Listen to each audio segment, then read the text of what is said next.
cattle. Instead, she perfected the art of surviving on her own. Without the help of a pride, this lioness had to adapt. When she hunts, the combination of patience, power, and speed is spectacular.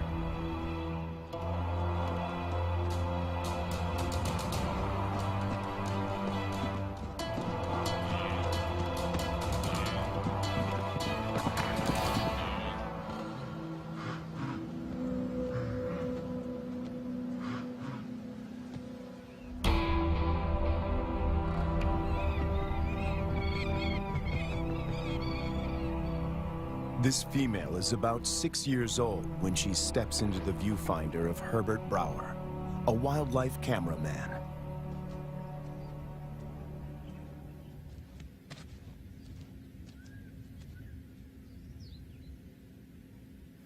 She'd been rarely seen, and if then only at a distance.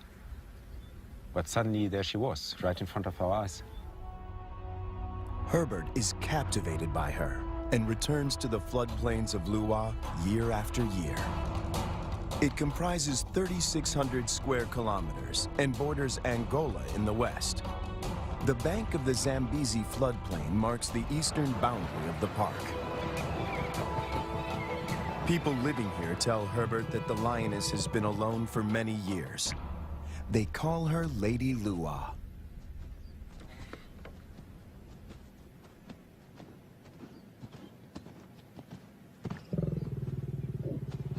When she rolls for him, a bond develops between them that will have far-reaching consequences. There was one thing, though, that she could not overcome, and that was her isolation. It took me 3 years of filming here on the plains, though, to understand how lonely she really was. At night, she follows Herbert into his camp.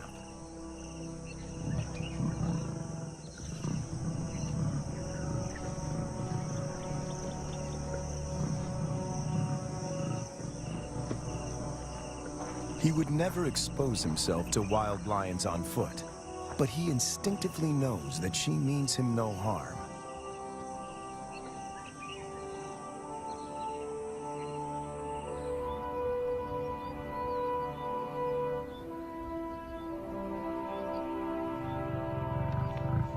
It is true that female lions can survive on their own, but they only thrive as members in a pride.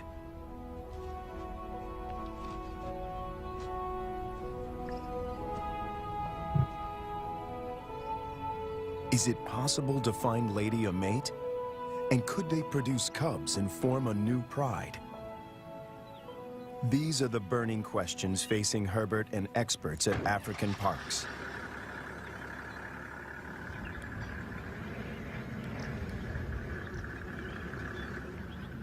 Craig Reed, a manager at African Parks, and veterinarian Dr. Ian Parsons face a dilemma.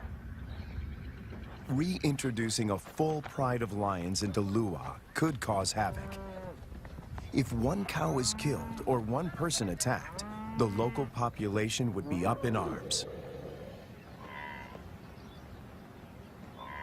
If they find her a mate, she will hopefully teach him and their cubs to stay away from cattle and people. The project is even more viable if she can transfer her impressive hunting skills. It takes 4 years of detailed planning to get the project off the ground. Lady is now collared to keep track of her movement. The average age of a lion in the wild is 16. She has about 6 years to produce a litter.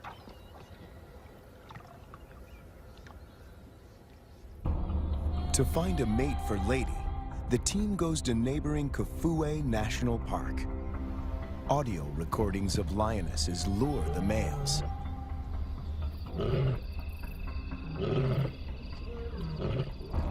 Wildlife vet Dr. Ian Parsons darts 2 males.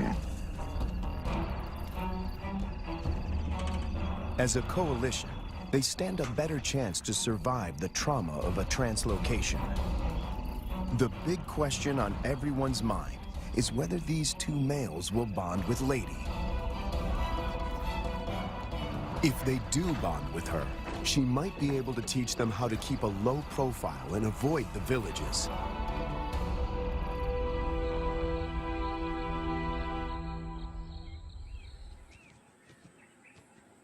The two lions wake up in an enclosure, or a boma, right in the middle of Lady's core territory.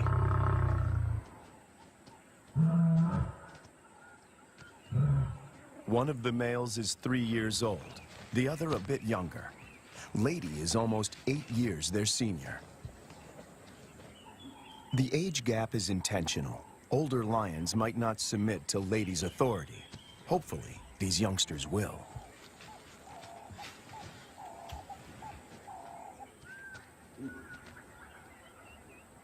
This is the first time in years that Lady has set eyes on her own kind.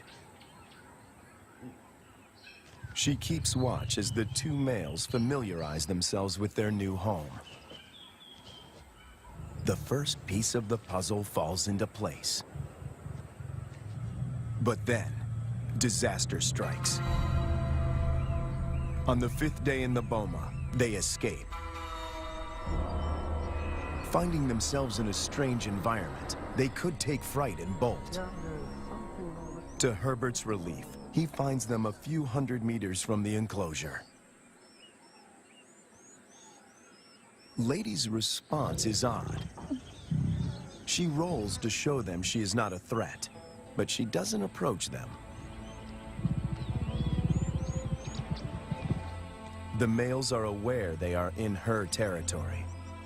Everything is new. It's going to take time to adjust. Before she leaves, Lady marks the territory with her urine. It's a strong message. She's the landowner. They are the squatters.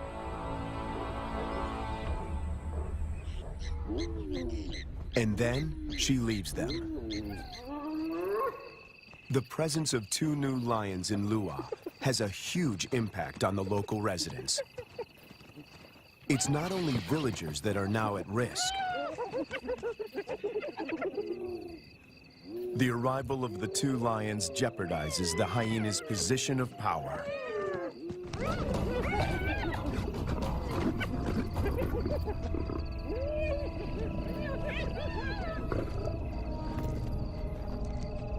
Together, they make a fearsome team. Only the younger of the 2 wears a collar, as they are almost never apart. The acid test is to see whether they will mate with Lady or leave her to seek other females. It's a precarious start, but the journey has begun.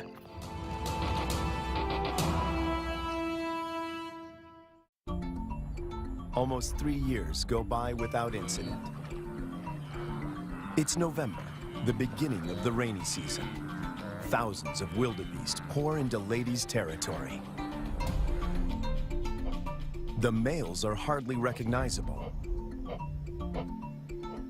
They are now almost 6 years old, and their bodies are beefed up, their manes more pronounced. After all this time, they're still together and have bonded with Lady, who seems to be doing all the hunting.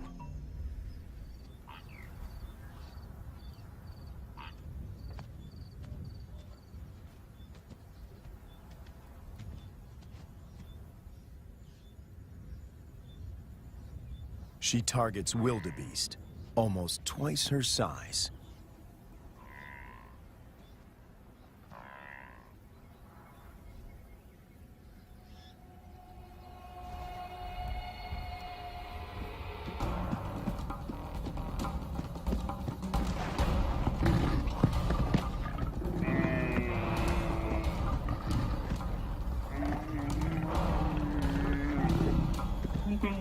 With a powerful bite to the neck, she suffocates her quarry.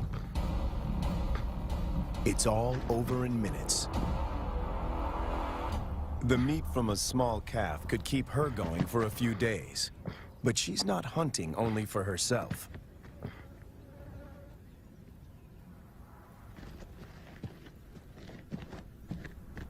As the most experienced hunter in this trio, she is happy to share her kill.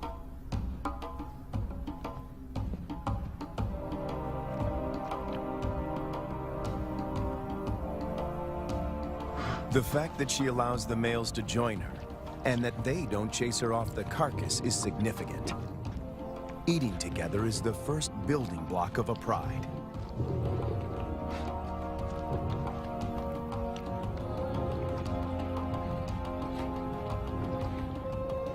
Her reward is companionship. The males get the lion's share of her kill. They gorge themselves and can eat up to a quarter of their own weight in one sitting.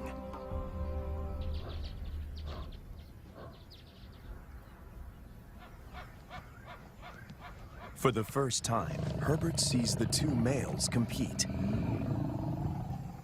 It is the younger of the two brothers that emerges as the dominant male.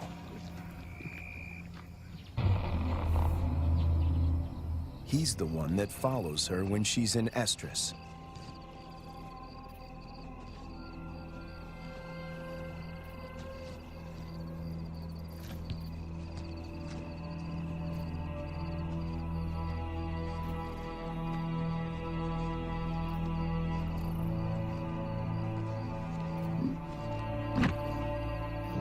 He grimaces, curling back his lips to expose an organ in the back of his mouth that picks up faint chemical pheromones. He can smell that she's in heat.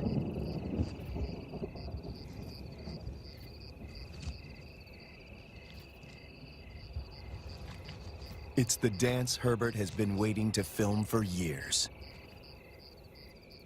The brother watches from the sidelines. Lady stays receptive for several days and copulates frequently. Both males stick to her like glue. They won't fight over her. As members of the same coalition, they come to a gentleman's agreement. If the dominant brother tires, the other might get a chance to mate as well. Now she rolls, not to greet Herbert, but in submission.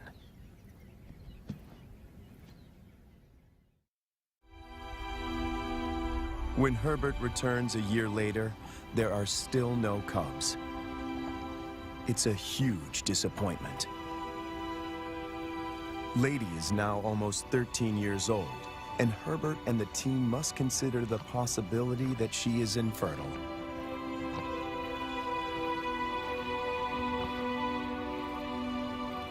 If that's the case, the males might leave her and start roaming, looking for other females to propagate their bloodline. And that will bring them in direct contact with villagers.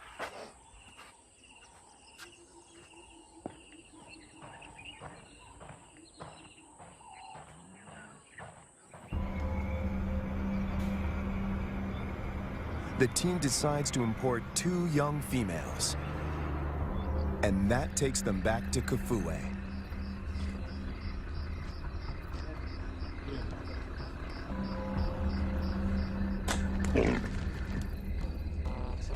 Again, the team faces a dilemma.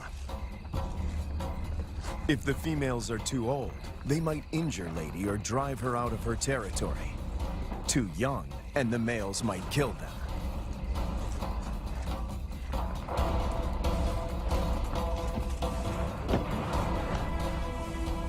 Dr. Ian Parsons oversees the translocation.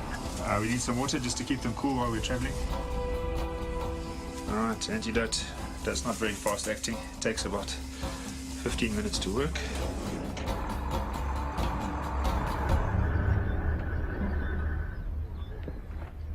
Tranquilized and blindfolded, the 2 females begin their journey to LUIWA. Their arrival is coated in irony. The tribe settled here more than 100 years ago on the orders of the first king to protect the wildlife.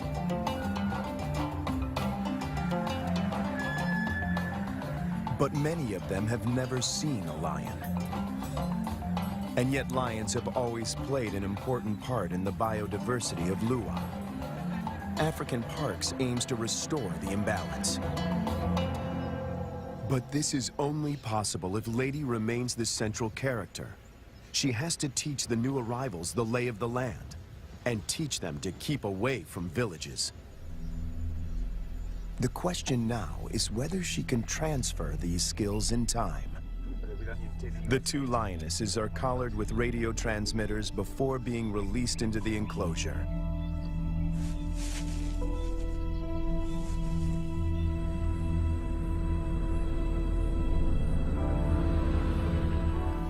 Lady's world is about to be turned upside down once again.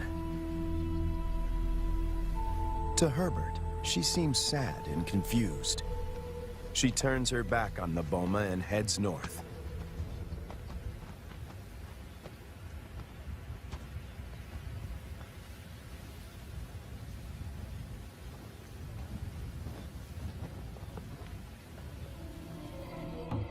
The males, on the other hand, are very interested.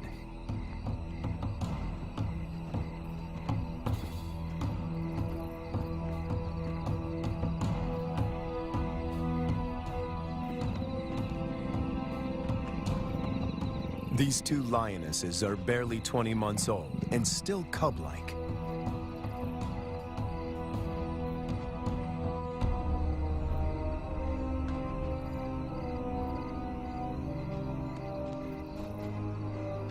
Male lions are known to kill cubs they haven't sired. No one knows how this will play out.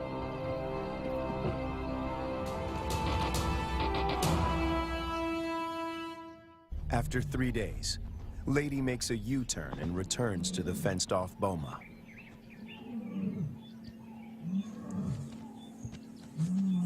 The two young females respond to her calls.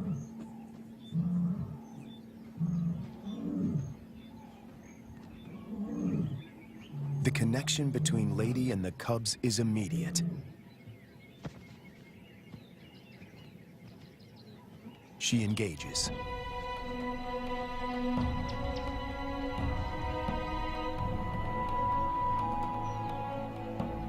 Cats are vulnerable when they expose their undersides. When they roll, they express submissiveness.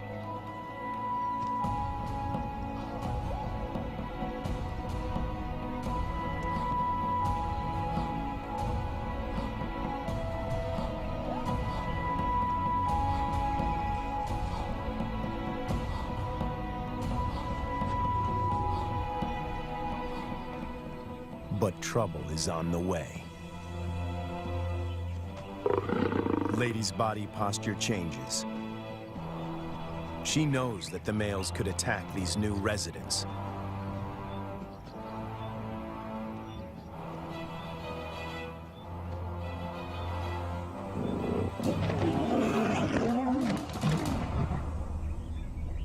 Ears back, every muscle contracted.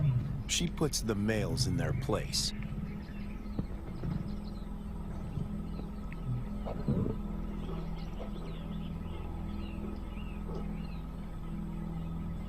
Four cats now crowd her space, after years of solitude.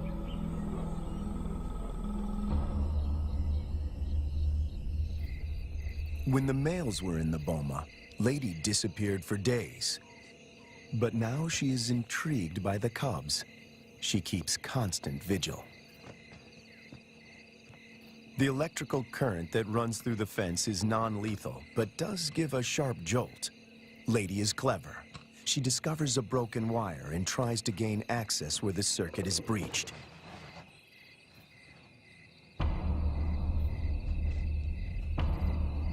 The males are perturbed by the new arrivals. But before they get any ideas, Lady asserts herself. The balance of power might have shifted, but she's still in control.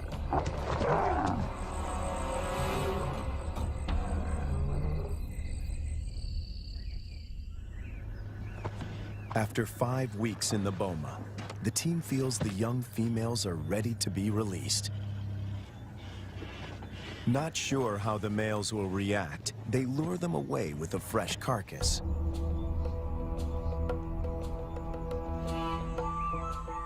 The young cubs have also not been fed for a couple of days.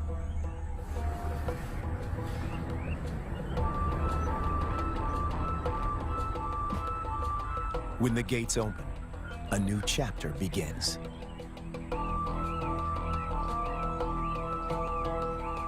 Lady is first on the scene. The cubs have spent more than a month in the boma to adjust. The question now is whether this newly forged bond will hold when they step through the gate.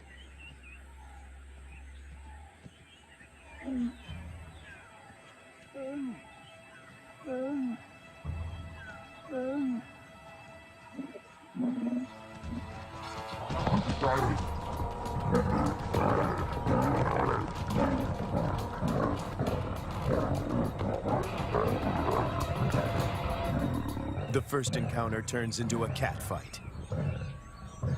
But it is more show than anything else. If Lady wants to kill these cubs, she can do so in the blink of an eye.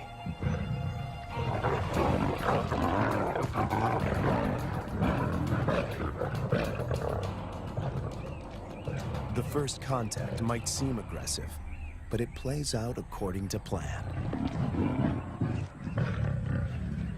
Lady is doing exactly what the team hoped for. She accepts them in her territory and establishes her dominance.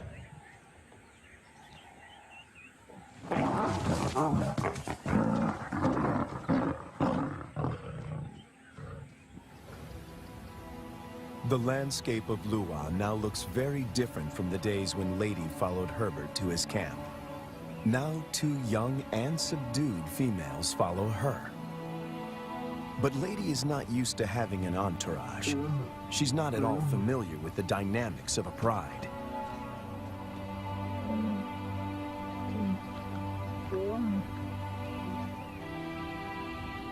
Now that she has her freedom back, she does the unexpected. She abandons them.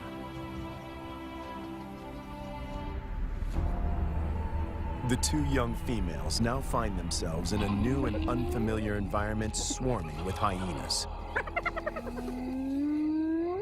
Since their release, the young females stick together.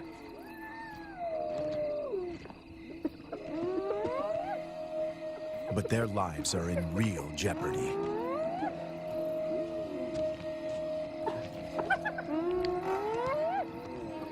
Hyenas can kill lonesome female lions, and tonight, they face a growing mob.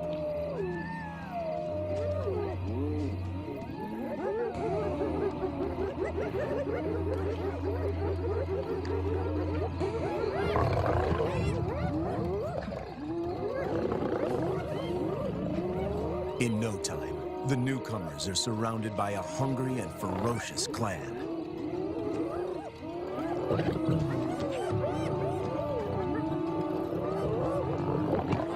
They stand their ground, but the noise attracts a far more dangerous adversary, the males.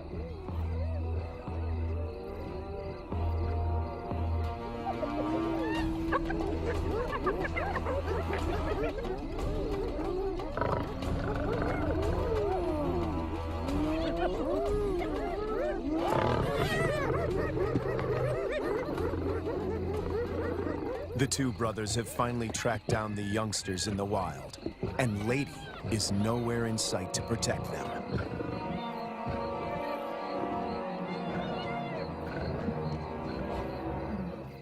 The hyenas know what's good for them. En masse, they retreat.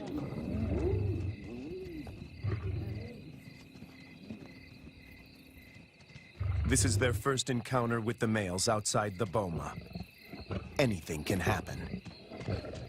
The brown-collared female is first to bolt. The white collar is cornered before she can escape.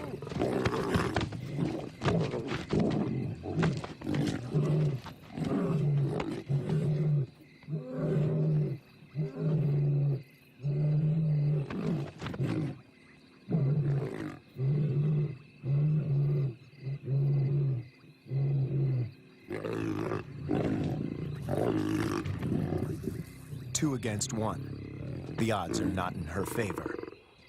But her assertiveness could be her saving grace.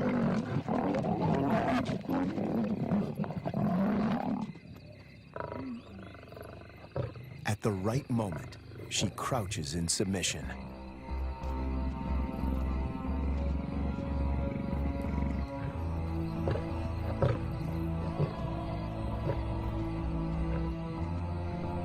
The encounter with the males is a frightening experience for both young females.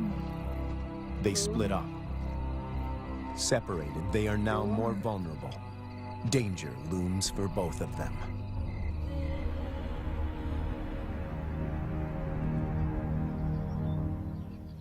The team manages to track down the females, and they are reunited.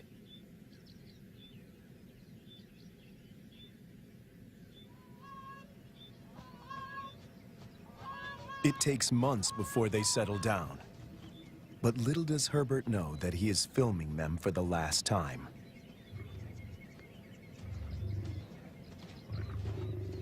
The next day, the brown collar is gone.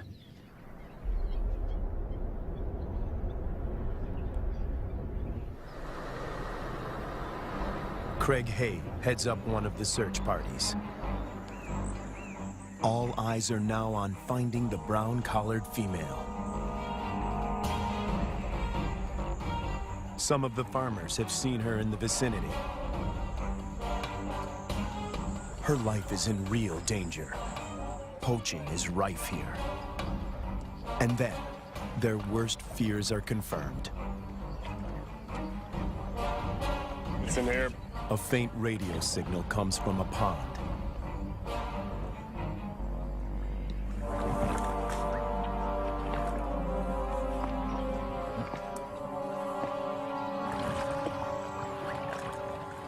Guys, I got it.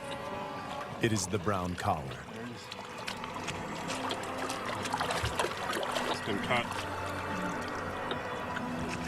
Yes, been cut with a sharp knife. It's a definite cut. You see, so someone found the lion and threw this in. Or killed the lion. Killed the lion and threw this in. The mood is one of despair.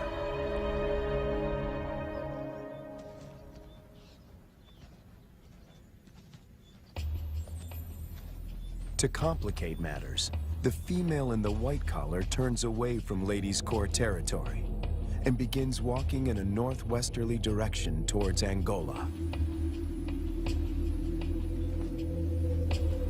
Even if she survives, in time, she will outgrow the collar and suffocate.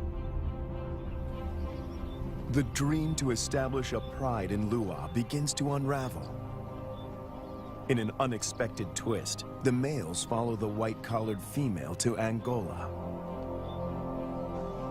The further they move away from Ladies' Corps territory, the less influence she has in keeping them out of danger zones. A rescue mission is launched to find the white-collared female and the males before they cross the border. Dr. Matt Becker, who runs the Zambian Carnivore Project, joins the search party. He spots the white-collared female a few kilometers from Angola. They dart her. But she runs into the reeds and almost drowns. She's breathing really well. It's a close shave. It's now 10 to 6. We have 40 minutes. She's good, we won.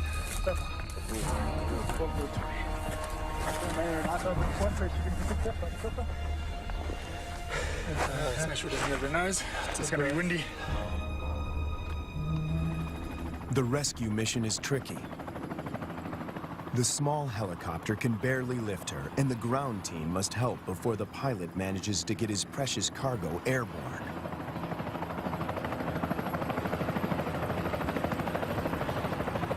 The males have slipped off the radar, and the team hopes they will turn around on their own accord. Meanwhile, more drama unfolds close to the boma.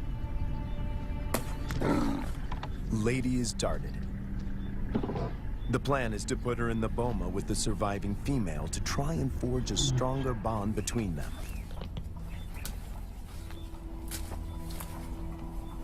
It is the most difficult decision the team has had to make until now. Lady has never been deprived of her freedom. She gets a quick medical checkup and a new collar. The young female, tranquilized, is already in the boma.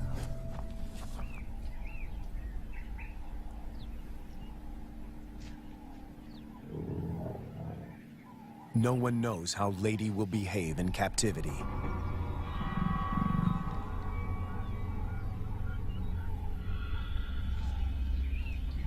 Locked up and frustrated, she could turn violent and kill the youngster. A power struggle is inevitable.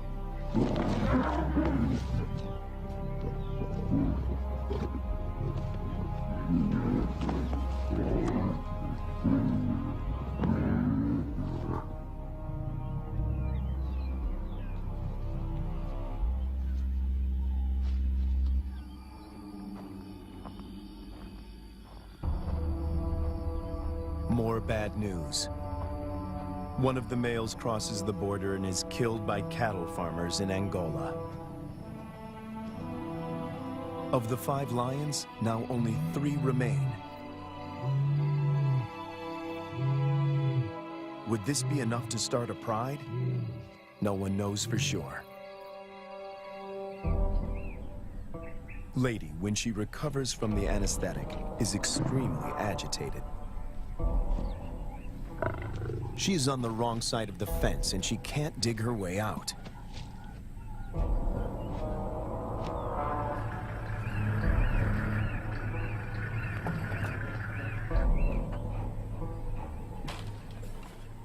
The young female, on the other hand, is familiar with the enclosure.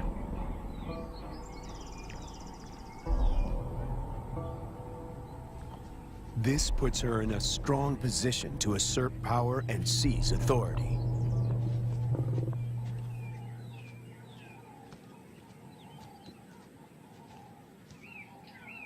Clearly upset, Lady seeks refuge in a tree.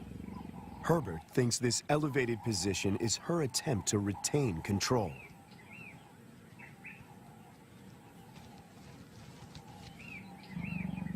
Hunger eventually tempts her down.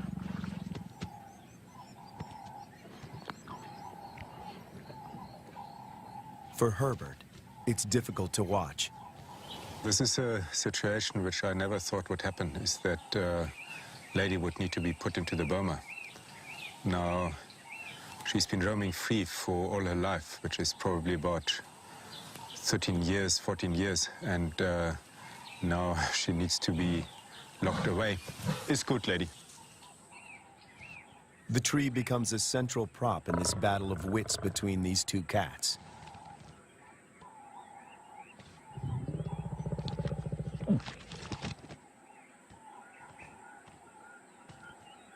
The young female catches on very quickly. She is lighter. If height is of any consequence, she can go higher.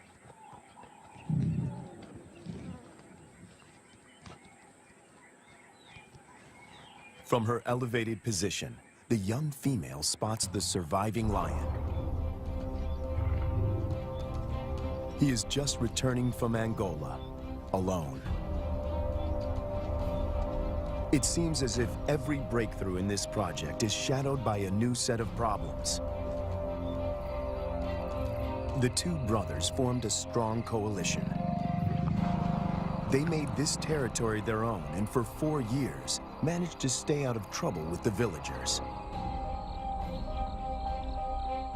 The hope of establishing a new generation of lions now resides with the survivor.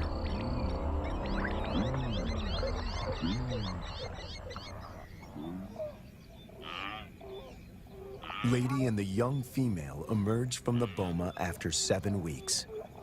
The outcome of the bonding exercise is disappointing. They split up. Lady doesn't want another cat on her tail.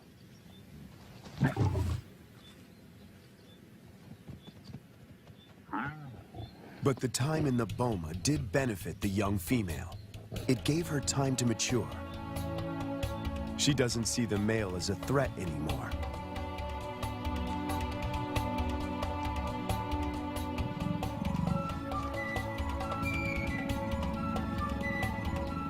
There is an explanation for her playful behavior. She is an estrus. Lady is excluded from this courting ritual. After all the turns and twists in this complicated plot, she finds herself once more alone.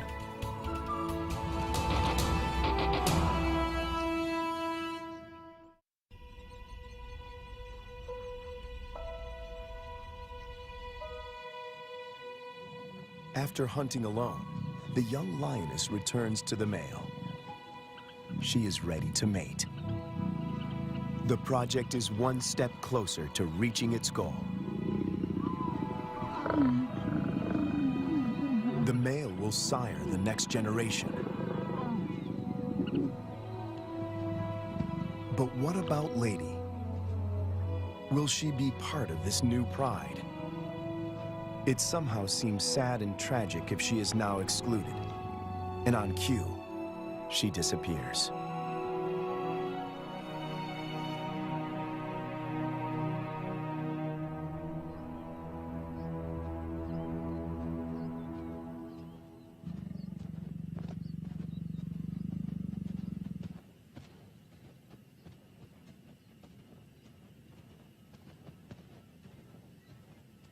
The male now follows the young female when she hunts. To feed both of them, she must target bigger prey.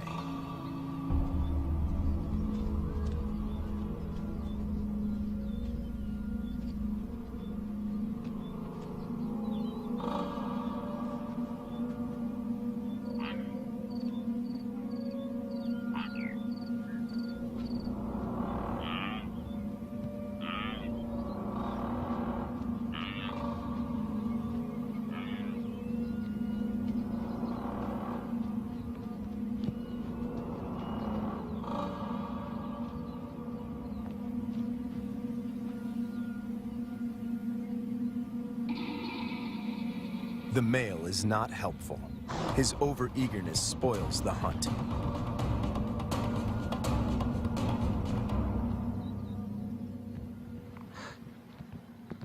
Herbert is about to accept that this Regent King and the young female are now the major players in this drama, when Lady suddenly reappears.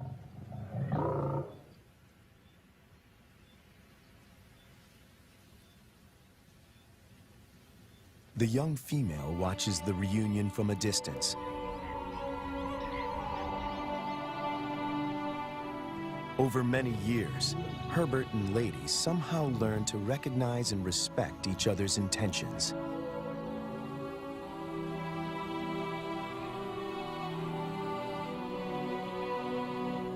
When she looks at him now, he feels he can almost hear her asking, "Is this what you wanted?"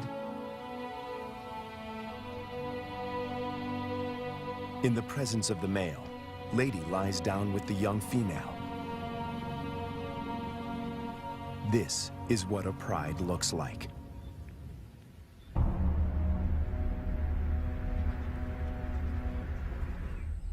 After so many years, all the effort and energy that went into this project seemed to pay off.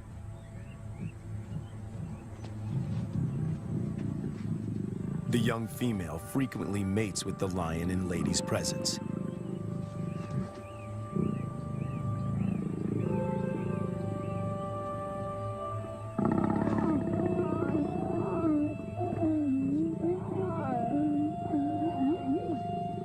Females are the cornerstone of prides.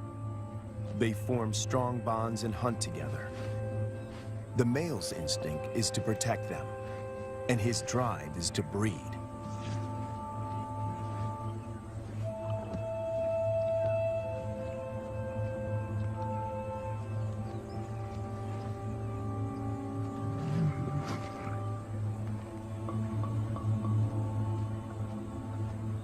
But a female in estrus that leads to mating is not a guarantee that this new pride is stable and secure.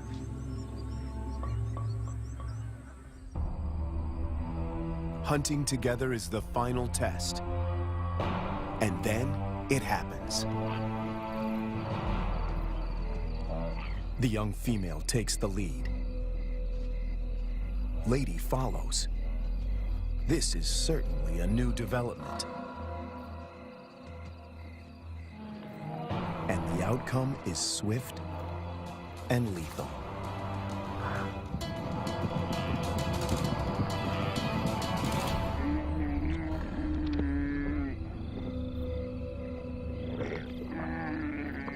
In all his years at LUIWA, this is the first time that Herbert films Lady not hunting on her own.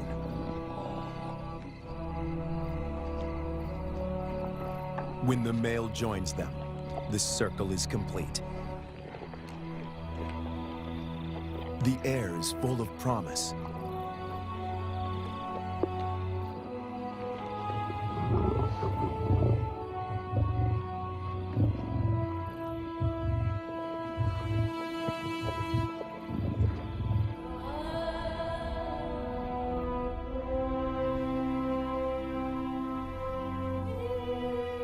Lady remains the central force and protector of this new pride.